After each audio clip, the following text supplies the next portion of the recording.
The book is about Delhi, the history of Delhi during the period of decolonization, partition, and independence. And it looks how Delhi experienced and was shaped by the partition violence, the mass migrations, and the project of nation building and state formation. It covers roughly the period from the 1930s to the mid-1950s. So it looks at this period as a more through a processual perspective. And I start in the late 1930s and then during the Second World War. And I look especially at how the Pakistan movement took shape in the city and the Quick India movement that erupted in the city, and I try to recover how these processes were perceived on the streets, what kind of mass politics they produced, and especially how the historical players understood and thought about the future. So how Muslim leaguers who were drawn to the Pakistan movement in Delhi, and it was quite a powerful movement in those years, how they envisioned Pakistan, what they thought about its future contours, what they understood about its physical, geographical contours, and then how it will affect their residents and citizenship. And more broadly, I looked at how people understood the future, thought about the future, because it was such a volatile and dramatic period.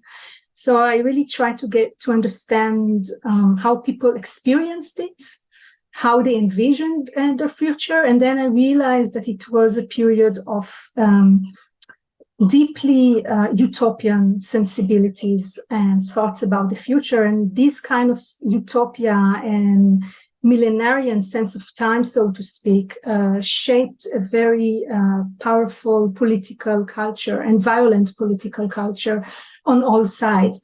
So this is where I begin, and then I look at how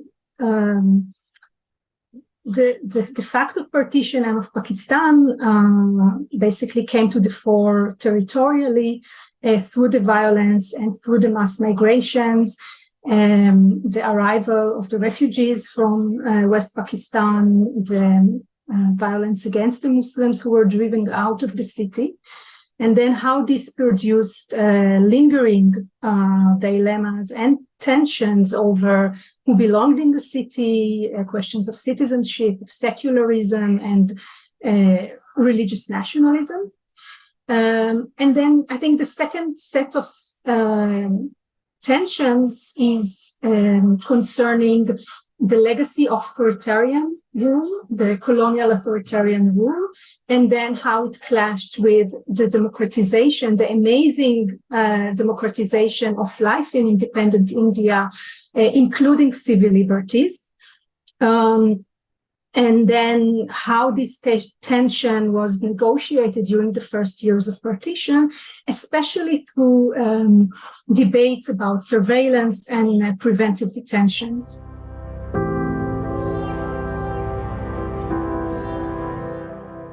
This book emerged from my PhD dissertation. So it was a PhD dissertation project. And the only thing I knew was that I am going to write about Delhi during partition, but the whole experience of researching for a thesis was very new to me. I arrived in Delhi and then I started going to the archives. It took me a lot of time to realize what the relevant archives were and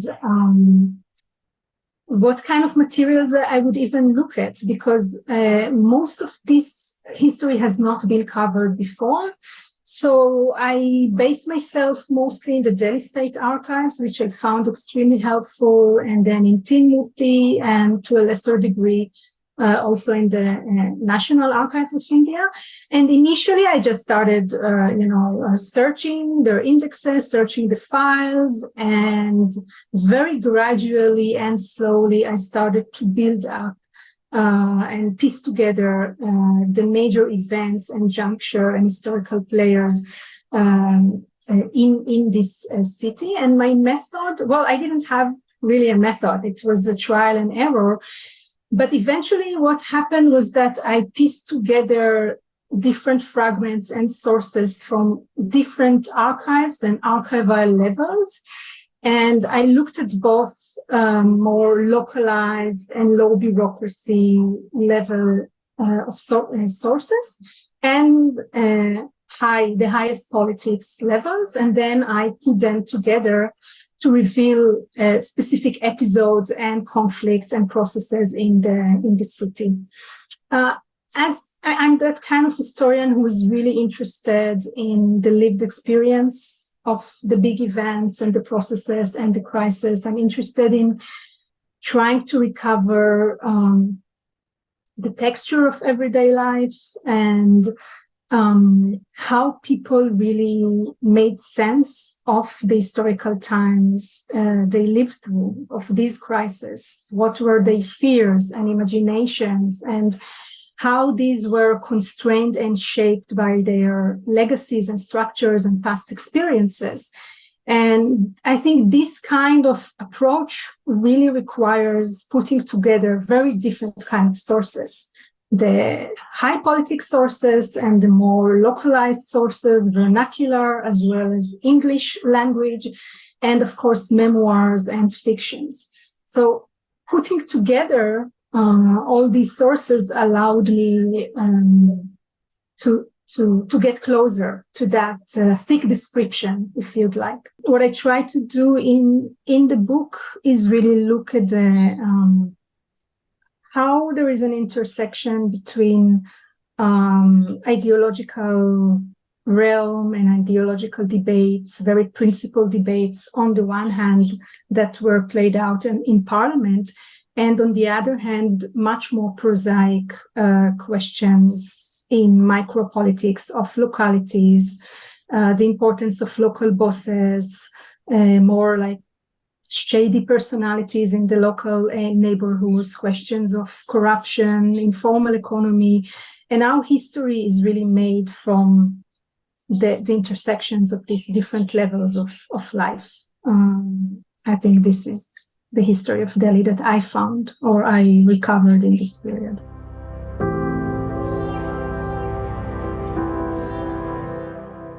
I actually aimed for both an academic and wider public. So, I mean, as I just mentioned, I'm really interested in the emotional sensibilities of a specific period.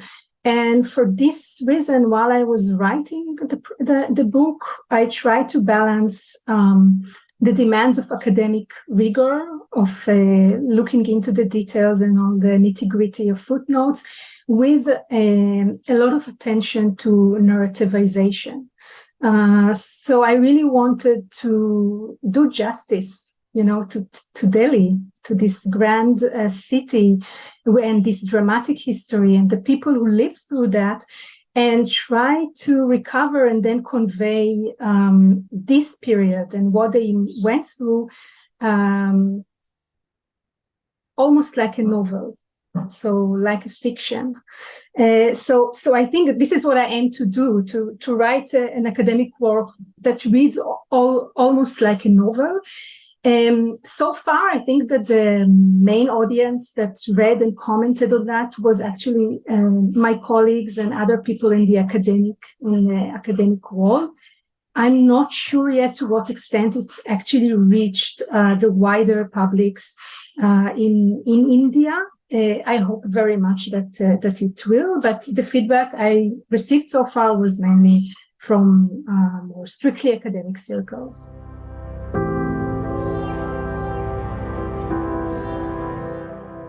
I think the book charts two fundamental tensions that shaped contemporary India during that formative moment of state building and partition.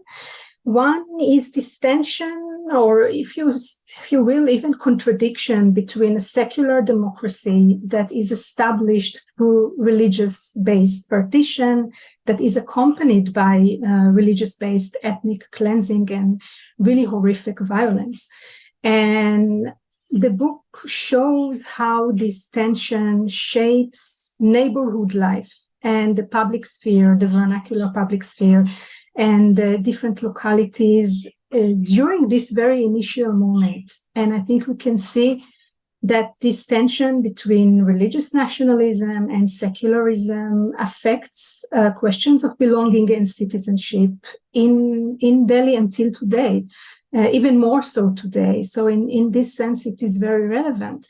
Then the other tension, which is between authoritarian legacies and emergency legislations and preventive detentions on the one hand, and then the vibrant democratic culture of India on the other, you can really see the clash between these two principles shaping the history of Delhi from the late 1940s through the 1950s. And it has major resonance in the debate and controversies and the politics of today. So I think in this sense, contemporary audience will find it quite relevant.